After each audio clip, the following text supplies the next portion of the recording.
Hey guys, hello everyone and welcome to the channel. So today in this particular video I'm going to talk about the scientific calculator which we get in GATE exam and how we can use that calculator to perform complex calculations. Now this scientific calculator which we get in a GATE exam is actually very powerful. It's not as a simple calculator which you get on your mobile phone, right? You have a lot of options over here. You can perform at least like almost all the calculations which you have in just a single step. Probably people don't know how to use this calculator, and it's very important to know about it. Okay, for you, if you are going to give GATE exam, it's very important to watch this video and to understand that how you can use each and every feature of this calculator to solve questions, right?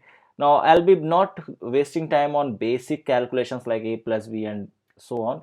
I'll be talking about the complex calculations, okay, like logarithmic, inverse of logarithmic and all. I have already made a video on this topic, but there I have not covered the complex calculation. So I'll try to do that as much as possible in this video, right? Before starting it, if you are new to this channel, if you have not subscribed to the channel yet, and if you like the content, please subscribe to the channel. It motivates me more to make much good contents for you all in the upcoming days. All right. So I just hope you have subscribed the channel.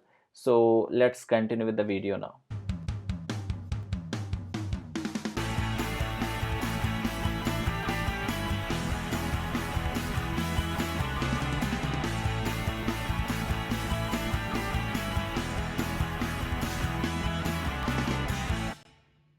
All right, so first of all, I would just like to introduce you with some of the features of it, okay? So you can see there are two columns in the calculator, right? You have the first column over here, the first blank line, and the other one. So both of them are very important. The above one actually gives you information that what you have, what equation you are actually doing, and the final answer is being displayed in the second one. For example, if I write down like 5 multiplied by 2, so you can see that the 5 multiplied is actually in the above one column, which tells you that you have already written 5 multiplied, and the next term or the next letter which you are giving is 2. And when you press equal to sign, the answer is displayed here, and what equation you have used is in the first column. Now this is very important, this is very useful. This will help you to understand that whether you have put every correct values or in the particular equation or not. So it will just help you to reanalyze the solution. Okay, so when you are calculating, when you got the answer, it will be helpful for you to know that yes, you have done the calculation properly or not. For example, let's say you are doing a long calculation and you are doing like 5 into 3 into 0.36 divided by 85, like that, something like that. Okay, so you have got this answer, but did it correctly or not? So this above column is telling you that what operations you performed here. All right, now this was just a rough idea, okay, but how to use this? There is a very important use of these brackets, okay. The use of bracket is very important. For example, I'll just show you with it, that if you have to do a particular calculation, let's say you have to do 5 into 2 plus 3 uh, divided by 50. Okay, let's say you have to do this whole thing. Now how you are going to use this is pretty simple to do in the calculator. Okay, you can just give these data as it is. Okay, you don't have to do anything. But if you have to do the calculation like this, 5 into 2 plus 3 upon 50, something like this, where the divisible term is other like separated out, so there you have to use your brackets to do that. Okay, so how to do this? You have to use brackets. Just put brackets here and here and here and here. Okay, so this is how you can do. Now just try to write down this whole equation and see what answer you are going to get in the calculator.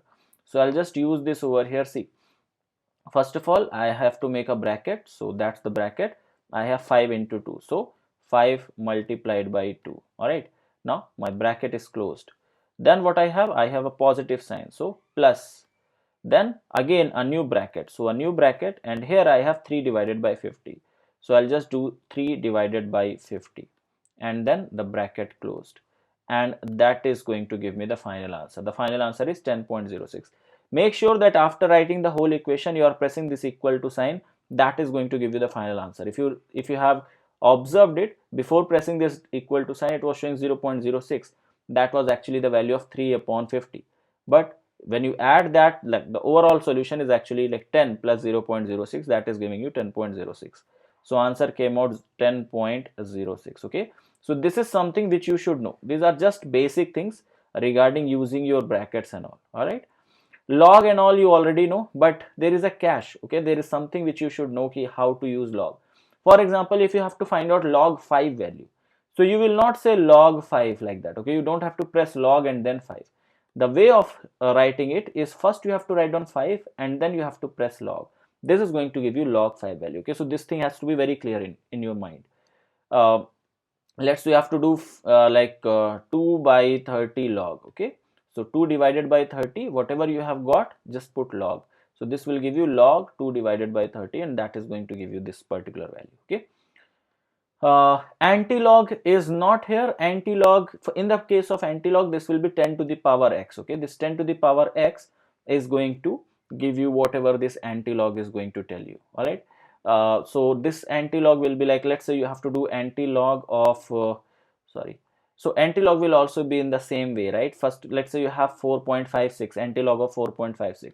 So write down 4.56 and then do anti-log of it. So this will be anti-log 4.56, and this is going to give you this value as 36307.80. This is going to be the final answer. All right, in the same way you have ln and e to the power x. So the inverse of ln is e to the power x, right? The same way how you have log and anti-logs. All right, square, cube, you all know how to do that. If you have to do something to the power something, okay, let's say you have to do 30 to the power 5. In that case, the way of doing is it different than solving logs. Okay, so 30 to the power 5 will be done in a linear way. That means 30 to the power, for that this x to the power y button you are going to use. So 30 to the power 5, and this is going to give you this as the value. You don't have to put 30 and then do that. Okay, so this is how we are performing it. So solving log is little different than doing power things. Okay, now I'm going to do some real-time calculations, some equations which we generally come across in chemistry, and we are going to use that, and we are going to see that how easily we can use this log table to solve it out, right? So let's take some equations first of all. All right, let's say I have this particular equation. You can see this equation is quite similar to the equation of first order reaction, right? Like the order of the first order reaction, like 2.303 upon T log initial upon final. So let's say I have this thing, okay, where my initial concentration is basically 0.05 something, and my final concentration is 0.002, and the time for which I am doing is 30 seconds. Okay, so I have to find out this whole thing. So I am going to use my calculator to get the value in a single step. Okay, so what I have to do, from where I have to start? I have to start from solving log first of all. Okay, first of all I will do the log. So it's 0.05 divided by 0.002. So I'll be using my log. I'll be doing it like 0.05 divided by 0.002. Okay, so once you got this, you just have to put equal to sign. So this is the value of this thing which already your calculator has done. Now just press log. So this is going to give you log. So this much is already solved. Log 0.05 divided by 0.002. So this much is solved. Now what you have to do? You have to just multiply it. Okay, so just this log 250 multiplied by 2.303, and this whole thing divided by your 30. Okay, so you have this 30. So just in a single step, you don't have to see what I have seen people doing, that they just do a single part of the calculation. They write it down in their rough notebook and then they put that values again and then do in the calculator. That makes this whole process time consuming. This is the way how you can do in a single step. Okay, you don't have to write down everything again and again. I have not noted down anything. I just got my answer from here. So my answer will be 0.184. Since in GATE generally it asks up to 2 decimal places, so it will be 0.18. Okay, so the answer for this is going to be 0.18. As simple as that. All right, I'll just do one more complex calculation to show you. Let's take an example of Nernst equation, which is a very common equation for the calculation of electrochemical quotients. And it goes like E of the cell is equals to E naught of the cell minus 0.059 upon 2 log oxidant upon reductant. Okay, the concentration of both of them. So let's say I have just put some random values of it, and let's try to see that what is going to be the value of it. Okay, so let's say that my E naught value is 0.10, and this is what I have, 0.059 upon 2, and then I have log. Okay, now in order to solve this, let me tell you one thing, that in order to solve these type of questions using one step of the calculator, you just have to do something with the log. Okay, so you can just use this, you can just write down it as log 0.32 minus log 0.10, oh sorry, 0.01, right? Simply because log a upon b can be written as log a minus log b. Now we are going to use the calculator. Now here your brackets are going to be used very extensively, because you can see that this factor and this factor are actually in multiplication, but there should be a bracket in between them in order to write them down for the calculator to understand. Okay, so you have to put these brackets in order to see. Now we are just going to replicate this whole equation in the calculator to get our answer.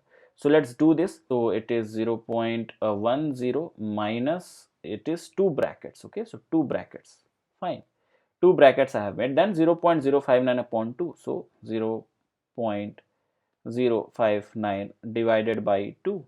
All right, now bracket closed, so one of the bracket is closed now, right? Then multiply sign, so just put the multiplication sign, then again one more bracket you have to open up. In this bracket you have to put log 0.32. So again the way is, you don't have to write down log 0.32. First of all, write down 0.32 and then press log. So 0.32 and then press log, so it became log 0.32, right? And then minus, you have the other factor, so minus, then again you have what, log 0.01. So just write down 0.01 and then press log, so it became log 0.01, right? So now you have to start closing the bracket. So you have to open the bracket here, just close that bracket, and one more bracket will be used, because here you have, you see here you have opened the bracket, you have closed it, you have opened a bracket here, you have closed it, right? You have just closed it, but you have not closed the bracket which you made just after the negative sign. So for making that, you have to just make one more bracket. So this is what you have got. So this value which you are getting is actually whatever is there in the bracket, whatever value is there in the bracket, okay, whatever you have used in the bracket, right? So now you can just press equal to sign, and that will give you the final answer. So the final answer will be 0.055.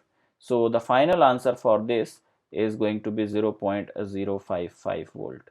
So this is how you can use complex calculations, like you can do complex calculations using the gate calculator. As I told you in the starting also, this is very important and a very very powerful calculator which is given to you. So you can do almost all the calculation in a single step. There are some calculation probably which might require more than one step to solve, but generally you can do all of them. What I recommend right now is, whenever you are solving a question, because you have next 15 to 12 days for the gate exam, so whenever you are practicing question, whenever you are solving previous year's question, use this gate calculator to do it. Okay, the link to reach out this gate calculator is there in the it is just like this particular gate calculator, how you can reach this out, that link is there in the description of this video. You can click on that link and you will be taken to this video, you will be taken to this page. Now here it is an online calculator, so you cannot download it as such, but yeah, as the time you are having the internet, you can use this calculator and you can do, and you can just get used to it. It's very important, because first time when you will see it in the exam, probably if you are giving the gate exam for the first time, then it will be much difficult for you. Okay, so you have to be get used to this gate calculator. Okay, I'll give you one more calculation using the angles, okay, using the cos theta and sin theta, how to do that also. Okay, so let's do that, and before ending this video, right? Let's say I have to find out the value of theta. Generally the equation related to cos theta will come in Bragg's equation in your solid state, that is 2d sine theta is equals to n lambda. Here you will be dealing with the theta and all, and one more formula where there is angle between the two planes, that is given by cos theta is equals to h1 h2 plus k1 k2 plus l1 l2 divided by under root h1 square plus k1 square plus l1 square multiplied by h2 square plus k2 square plus l2 square is. So this equation, like these are the equations where you are going to deal with the theta things, right, the angle things. So how to use this? Whenever you are solving, remember, if you have this thing like cos theta is equals to x, let's say any value x, then your angle theta will be your cos inverse x. Okay, so you have to calculate this cos inverse. All right, so this is important to understand. So let's try to see that how you are going to do. Okay, so whenever you are getting something like this, let's say you have to solve this particular part. So I'm going to use my calculator to do. First of all, we will solve whatever is there on the right hand side. Okay, so 2 into 5 plus 32 divided by this whole value. So we will use brackets to do it. How we are going to do, one bracket will be doing this part and the other bracket is going to be used for this. Okay, so let's try it. First of all, I have to erase whatever we have done. Then I have in the bracket, I have 2 into 5 plus 32.5. okay, so I'll just use one more bracket here probably, okay, just to separate out these values. Now let's do it. So we are going to have two brackets. Again, I made it 3, so I have to make two brackets. Then I have 2 into 5, so let me write down 2 multiplied by 5, then close this bracket, and then I have plus. Okay, I have plus, probably that bracket is not needed. Okay, that bracket is not needed. So 32.5. all right, and then I'll just close the bracket. So this just gave me 2 into 5 plus 32.5. I just got this value. Now I have to divide this whole thing with a new bracket term, and that bracket is 25.3 into 2. So 25.3 into 2.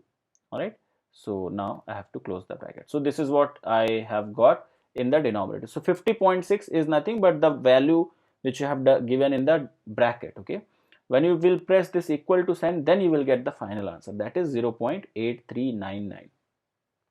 So what you got is cos theta is equals to 0.83 and 99. Okay, that's what you have. Now you don't have to even write it down. If you just have to convert this, you just need the value in the degrees. So just press this cos inverse. Okay, here we go. So cos inverse is there. Just press cos inverse. So just as you press this cos inverse, you have got the cos inverse value of 0.83 in degrees. Okay, so that's why D is written. So that is 32.86 degrees. Okay, so the answer is 32. The theta value is 32.86 degrees. Okay, this is the final answer. Now make this thing very sure that whenever you are solving this degrees should be pressed. If you will press this radian now, your answer won't be in degrees, it will be in radians. Okay, radian and degrees are two different ways of measuring the angles. So that will just get, the answer will just get converted into radians. That's a different thing. Generally in exam they don't ask answers in radians. Radians are in the form of pi by something. Okay, so you don't have to do that, you have to stick to these degrees. So make sure this is pressed out, and then you can even do sine inverse, you can do cos inverse. Try to do Bragg's equation questions using this particular method. All right, so the whole motive of making this video, the whole motive of explaining you all these things, was to encourage you to use this calculator for solving, for doing your calculations, so that you just get used to this. All right, that's what the whole video is all about. I hope the things which we have discussed, we have not discussed very extensive equations, but I have just tried to take some complex equations and just tried to show you that how you can do in a single step. Okay, so try to use them out, try to do them. There are many other functions which are there in the calculator and they are very useful, but it will take a lot of time to explain each and everything, right? But yeah, whatever is more useful, I've just tried to explain in a video, right? So do let me know what you liked in it, and if you have any doubt, you can ask in the comment below. And that's all for this video, guys. Thank you so much for watching, and I'll see you in the next one. Till then, have a great day. Bye bye.